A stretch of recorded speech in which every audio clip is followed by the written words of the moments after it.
Hello, I thought I'd do some responses in video.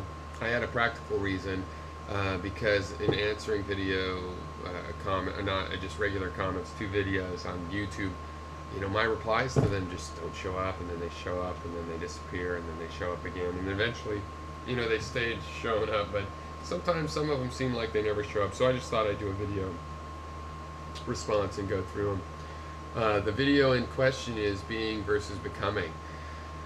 All right, well, I'm going to just go down through the list, whether it's not chronological because it replies to early comments go before,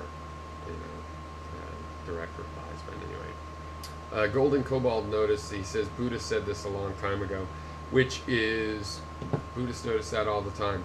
Where I think I tend to diverge from Buddhists is in the,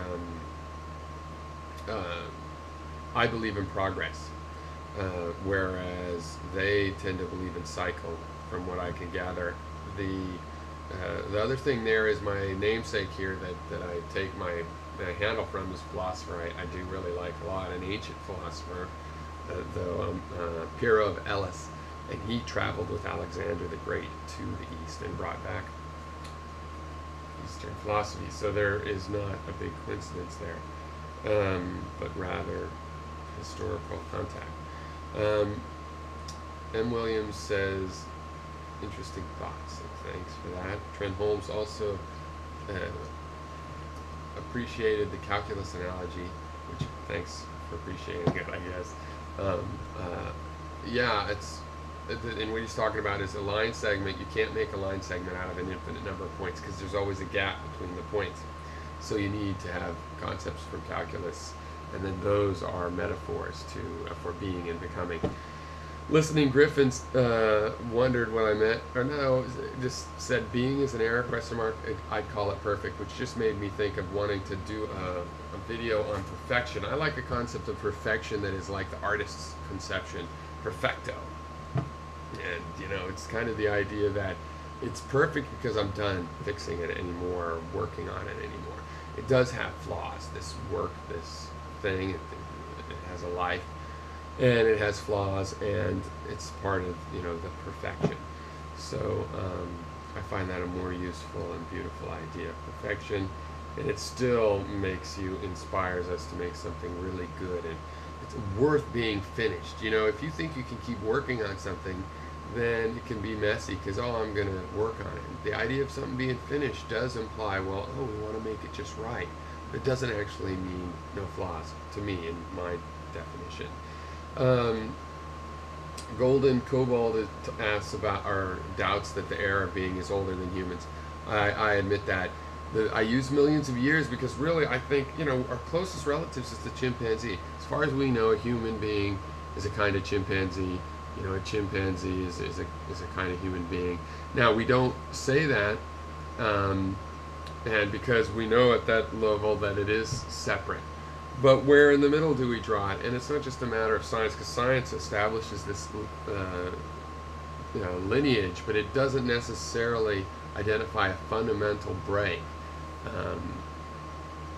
in humanness. Because, for example, when Jane Goodall noticed or discovered that chimpanzees use tools, this broke the idea that what made us unique was that we use tools, and with our closest relatives. So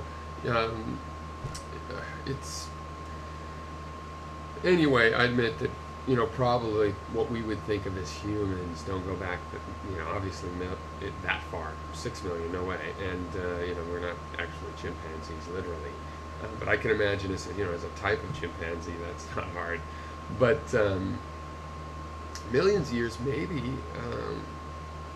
But anyway, a couple 100,000 probably, and because the point here really is that whatever it is, I think this era might be as old as humans, as well as the modifications of it, because we're living in a changing world. So the idea of being, there was an idea of changing. I'm just saying it's the wrong foundation. It's like the Ptolemaic system where you put the sun, not in the center. And so it's going around, and all the other planets are like having to go in spirals to compensate. And you get a good, Ptolemy had a great, he was able to predict where the planets were going to be in the sky, and they used it for, what was it, 700 or 1,000 years or 1,200 or something, I forget. but it was, around this 1,000 years they used it, and I'm gonna have to check that out. Cut it out if I'm wrong. I guess I don't look too stupid. No, I'll leave it in, and then today about going to check. And so anyway,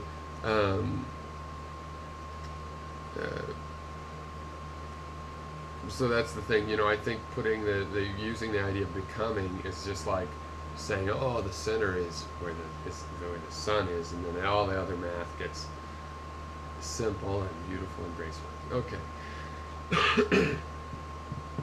I agree. We share certain views. Also, I notice we have definitely unique perspectives and contrasts, which I think is great.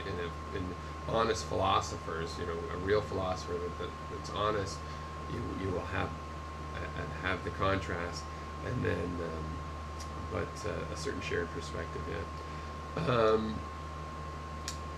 Johnny Creepy, who doesn't really seem to like, or maybe he just wants to question, or what is it, philosophy for the anti-philosopher, or anti-philosophy for the philosopher on his page. I guess I could check. I will later. What are you discussing that Heraclitus or Hegel didn't cover?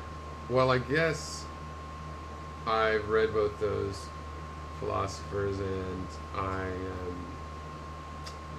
don't keep Heraclitus ready. I vaguely have a positive memory of reading that. But anyway, Hegel, I guess I know why you're saying that. I believe in a dialectic that's really like a dialogue, and it's a constructed thing. The arguments and the arguers are constructed. It can even be more than two, and it's a matter of a dialogue, and this is a way of processing information using words and multiple minds, and so it's different. And did I bring that up really? I guess the idea of becoming. And Aranis, or now Trerinus, had an answer to that. Johnny Creepy also says, my understanding of being is an error. I don't really think becoming implies a goal at all. The electron's moving all the time. That doesn't mean it has a goal to move. It just does move. We don't really have to know why yet, or we'd like to know why, but we don't, and we don't need to. Just for fun, being is constantly changing. Is it constant or changing? I don't expect an answer.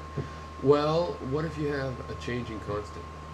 You can't. The constantly changing constantly modifies changing. It's obviously still changing. And is a constant change? Well, it's an approximation. It's like, I'm a skeptic, but I do think things exist. I think this pencil exists. But it is, a gross approximation to say it exists. It ignores everything, literally everything else about this pencil. So it's not particularly, precise at all. It's very much an approximation. When you talk about something constantly changing, I think you apply the word constant to a changing thing is also an approximation. I don't think you can really conceive of it as a constant. See, it's just constantly. In other words, it doesn't stop. So the synonym of constantly is not actually the same exact meaning for constant. Golden Kobold agrees it's a linguistic game. Johnny Creepy also recommends I reread Thomas Kuhn's Structure of Scientific Revolution. My philosophy of science is not that different from Thomas Kuhn's. It's not or it's unrelated. It's not a lot in conflict. If you want to point out that it is, I'm interested. But anyway, actually, I might reread that because that's a good book. I'm not interested in the Heidegger though. Okay, thank you.